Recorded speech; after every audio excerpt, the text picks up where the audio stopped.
সুমন্তবাবু যদি সত্যি চাইতেন যে অনন্তবাবু ঘুমিয়েই পড়ুক, তাহলে একখানা ওষুধ দিয়ে চলে আসতেন, কিন্তু উনি তা করেন। উনি ওষুধে ভর্তি শিশিটা অনন্তবাবুর হাতে ধরিয়ে দিয়ে চলে এসেছেন। এইরকম মানসিক অবস্থায় অনন্তবাবুর সুইসাইড করা ছাড়া আর কোনো উপায় ছিল না। কেন রে বড়দা, কেন কেন তুই এটা করলি বল না? আমরা তো সারা জীবন তোকে নিজের মায়ের পেটের বড়দা বলেই ভেবে এসেছি, কোনোদিন তো সৎ ভাবিনি, কোনোদিন না। ভেবেছি তুই আমাদের মাথার ছাতা, সেইভাবেই সম্মান করেছি, বিশ্বাস করেছি। সবটা মিথ্যে ছিল বল না রে, সবটা মিথ্যে ছিল। ভাই বোন দাদা, আরে আমি ওসব কিচ্ছু না, আমি তোদের কিচ্ছু না, কেউ না। বোন ওই তো মা মারা যাবার পর বাবা আবার নতুন করে বিয়ে করলেন।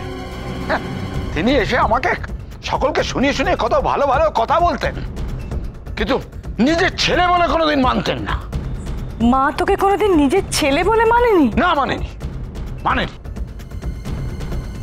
আর আমি জানি এই কথা যদি আমি বাবাকে বলি, বাবা এইসব কথা বিশ্বাস করবে না, তাই আমি বাবাকে কোনোদিনও বলিনি। তারপর তো নতুন মা আর বাবার পরপর সন্তান আসতে লাগলো। মেজো ভাই, আমার ছোট ভাই, তুই। বাবা একদিন আমাকে ডেকে বললেন যে তুমি সবার বড়, তোমার কত দায়িত্ব, হ্যাঁ, তোমাকেই কিন্তু ওদেরকে দেখাশোনা করতে হবে, ওদেরকে বড় করতে হবে। আমিও বাবার কথা শুনে সব দায়িত্ব পালন করতে শুরু করলাম, ওই সৎ মায়ের হুকুম পালন করতে শুরু করলাম। কোনোদিনও সেই হুকুম পালনে আমি কোন রকম কোনো গাফিলতি করেছি এ কথা কেউ বলতে পারবে না, কেউ না। কিন্তু বিনিময়ে আমি কি পেলাম? আর কি প্রত্যাশা করেন আপনি সুমন্তবাবু? আপনার ভাই বোনেরা আপনাকে নিঃস্বার্থভাবে ভালোবেসেছে, দ্বিধাহীন ভক্তি করেছে।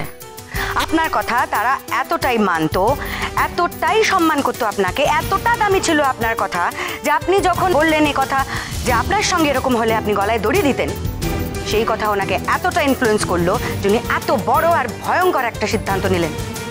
আপনার কথা শুনে নিজেকে শেষ করে ফেললেন। সুমন্তবাবু, আপনি নিশ্চয়ই সারা জীবন ধরে অনেক ভালোবাসা দিয়ে আপনার ভাই বোনদের মানুষ করেছেন, বড় করেছেন, আর সেই জন্যেই আপনি ওদের চোখে এত উঁচু স্থানে রয়েছেন। তাহলে কি এমন ঘটলো সুমন্তবাবু যে সব বদলে গেল? আপনি আপনার নিজের ভাইদের মারতে উদ্যত হলেন। আমিও জানতে চাই বড়দা, কি ভুল ছিল আমাদের, কি ভুল ছিল মেজদার ছোটদার যে তুই তাদেরকে মেরে ফেললি?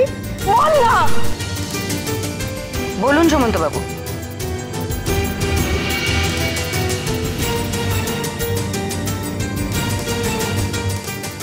কি গো, চুপ করে আছো কেন?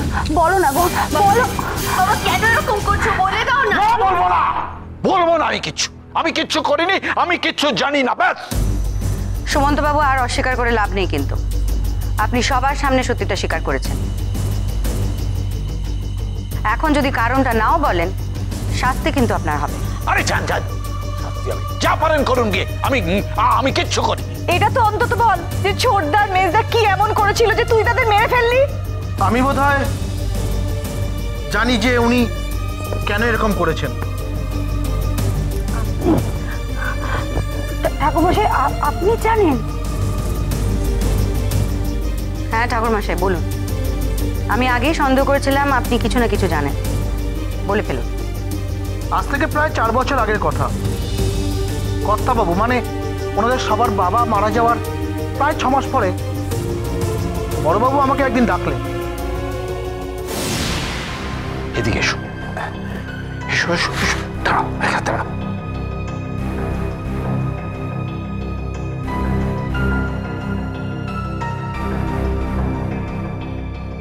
এটা কি বড়বাবু? এটা তুমি তোমার কাছে রাখো, এটা হচ্ছে আমার বাবার উইল। বড় কর্তার উইল নিয়ে এত লুকোচাপার কি আছে?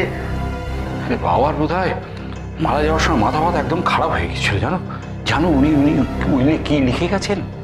উনি উইলে লিখে গেছেন যে এখানকার যত বিষয় সম্পত্তি, জমি জমা, টাকা পয়সা, গয়না গাটি, এটা কেউ ওই অনন্ত, প্রশান্ত বা মৃন্ময়ী কেউ পাবে না, কিচ্ছু পাবে না, সব নাকি আমিই পাবো। হ্যাঁ, আর দেখো বাড়ির বড় হয়ে এটা কি আমি মেনে নিতে পারি? হ্যাঁ, মেনে নিতে পারি। বড়বাবু, হ্যাঁ, আপনি বাড়ির বড় বড় কর্তা, সব সম্পত্তি আপনি পেতে পারেন। না না না না না না না, এটা তুমি ঠিক বলছো না। দেখো, এই কথা যদি ওরা জানতে পারে যে ওদের ভাগে কোনো বিষয় সম্পত্তি পড়েনি, ওরা কত দুঃখ পাবে বলো তো। আমাদের মধ্যে একটা মনোমালিন্য হবে। আমরা কি সুন্দর মিলেমিশে আছি, এই মনোমালিন্য সৃষ্টি করা কি ঠিক? আমি তার চেয়ে বলি এটা তুমি তোমার কাছে রাখো। হ্যাঁ, তোমার কাছে রাখো, কাউকে বলবে না যে এটা তোমার কাছে আছে, একদম গোপন থাকে যেন, হ্যাঁ, কেউ যেন জানতে না পারে, ব্যাস। ঠিক আছে, যেমনটি আপনি বলবেন। ঠিক আছে, আমি বড়বাবুর কথা মতন কাজটা করি। আপনি আপনি উইলটা পড়েছিলেন? না, ওটা ইংরেজিতে লেখা, আর আমি ইংরেজি জানি না। আমি ওটা পড়িও নি, বুঝিও নি। ওটাকে শুধু তাকে তুলে রেখেছিলাম। তারপর পরপর 2 বছর পুজোর সময় বাড়িতে দুটো অঘটন ঘটে যাওয়ার পর মনের মধ্যে কিরকম একটা সন্দেহ তৈরি হয়। আমি ওটাকে বার করে একজনকে দিয়ে পড়িয়েছিলাম। আমি তোকে বারণ করেছিলাম ওই উইলটা না কাউকে দিতে। তুই কেন দিয়েছিলি? কেন দিয়েছিলি? সারা জীবন এত বোকা পেরে সুমন্ত বাবু, ওনাকে বলতে দিন। ও কি বল? ও কি বল? ও বলবে, আমি বলছি, শুনে নিন। আমার বাবার মরার সময় মাথা খারাপ হয়ে গিয়েছিল, একদম মাথা খারাপ হয়ে গিয়েছিল। সেই জন্য সমস্ত বিষয় সম্পত্তি, ঠাকুরের গয়না, টাকা পয়সা সবকিছু তিনি তার দ্বিতীয় পক্ষের ছেলে মেয়েদের নামে উইল করে গিয়েছিলেন। অন্য কি দিয়েছিল জানেন? বারুইপুরে একটা 4 কাঠা জলো জমি আমার নামে দিয়েছিল। কি করবো আমি সেই জমি নিয়ে?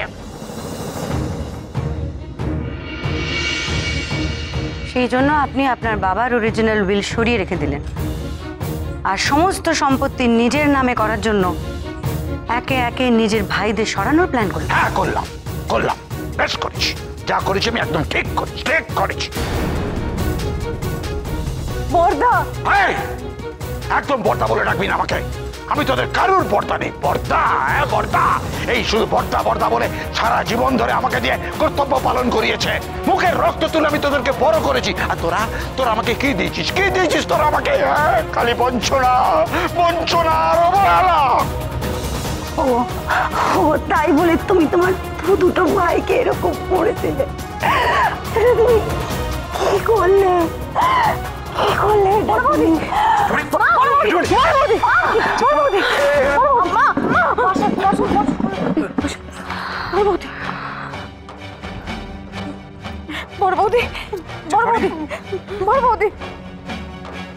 হ্যাঁ, আমি তাই করেছি।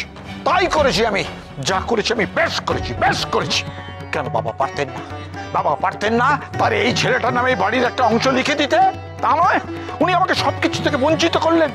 যে বাবার জন্য আমি চুরি পর্যন্ত করেছি, এইভাবে তিনি তার প্রতিদান দিলেন। আর কই, এই যে আমার মেয়েটা, এই মেয়েটা তো এই বাড়িতেই জন্মেছে, এই বাড়ির রক্ত তোর শরীরে। কি করেছেন উনি? হ্যাঁ, তাকে ওরম একটা 4 কাঠা জলো জমি তার বিয়ের কোন কাজে লাগবে? এই বাড়ির একটা গয়না পর্যন্ত তাকে দেননি। ঠাকুরের একটা গয়না, ঠাকুমার কোনো গয়না সে বিয়ের সময় পড়তে পারবে না। যেদিন উকিলবাবু প্রথম এসে আমাকে এই চিঠিটা দিলেন, সেদিন আমি সমস্ত ব্যাপারটা বুঝে গেলাম। সবকিছুকে চেপে রাখতে আমি তাই দিগম্বরকে ডেকে উইলটা তুলে দিলাম। আমি জানতাম যে ও কোনোদিন এই উইল সম্পর্কে কৌতূহল প্রকাশ করবে না। আমি কোনোদিনও কৌতূহল প্রকাশ করিনি, কোনোদিনও করিনি। শুধু মেজে বউ মরে যাওয়ার পর থেকে মনের মধ্যে জানতে ইচ্ছে হলো ওই উইলটাতে এমন কি লেখা আছে, তাই জানবার জন্য ওটাকে পড়তে দিলাম। মনে মনে ভাবলাম, আরে বড়বাবু সম্পত্তি লোভ এটা করছে না তো। ভাবলাম পুজো পর্যন্ত অপেক্ষা করতে হবে। যদিও মৃন্ময়ী মা আমাকে এসে বলেছিলেন যে এবারে পুজোটা বন্ধ করতে। আমি বলেছিলাম না, পুজো বন্ধ করো না, পুজো বন্ধ করলে অঘটন ঘটবে। আমিও তো বলেছিলাম আমিও তো বলেছিলাম যে এই বছরের পুজোটা বন্ধ হয়। সুমন্ত বাবুও চেয়েছিলেন পুজোটা বন্ধ করতে এবছর, তাই তো? তাহলে আর এবছর কাউকে মরতে হয় না। আর আগের দুটো মৃত্যুকে পুজোর সঙ্গে রিলেট করে মায়ের কোপ বা কিছু বলে সবাই ধরে নিত। আসছে বছর আবার পুজো হতো আর আবার কেউ একটা মরত। মৃন্ময়ী? এক্স্যাক্টলি পুরতোষ বাবু, মৃন্ময়।